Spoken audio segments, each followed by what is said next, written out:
Hello guys! So ngayon guys, gagawa tayo ng slime ngayon. May tawad, So, sige. meron 7,000 tayong glue, tapos 7,000 activator. So yung activator ginawa lang namin guys.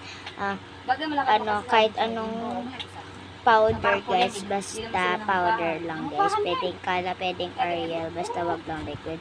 Tapos asin, tapos warm water. So gawin na natin guys, meron tayong glue. So let's go. Hati-hati daw silang tatlo. 2,000 daw silang tatlo. Tignan natin kung magiging slime siya guys. Bigat na yung tayo ganito.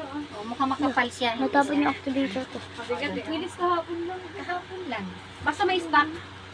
Pag may stock, walang problema. Thank you, Sir. Tignan mo nga, sukatin mo nga. Hawakan mo nga muna to. Diyan, kunin mo nga yan dyan. Hawakan mo nga dyan.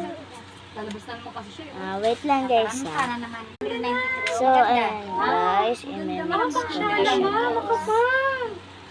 Puro chismis. Oo. Simple lang siya pero ganda. Simple na may dating. Ako ayaw ko na maraming buruloy. Nagmumukhang Christmas tree ka na.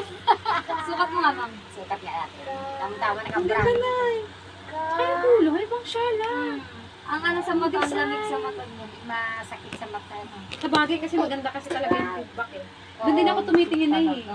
Kasi nga, para pagdating, alam ko Pagkabin na. yung activator. Meron akong nagustuhan. So ito guys, Sabi ko, ito. sige yan na lang. Ito. Ay sus, nakita ko yung mga feedback. Parang 90s lang daw. I got Ang ba yung this. tayo na yun? Oo. Wala pa 300. Wala pa 293. So ayan guys, mag-comment kayo below kung ano ba gusto nyong gawin natin. Gagawa ko ng slime. Mag-comment kayo kung anong color gusto nyo para sa slime natin. So ayan guys. Katulad nitong slime na to guys. Tama lang. Abab ka, o di ba ang haba pa? Oo. So, bye!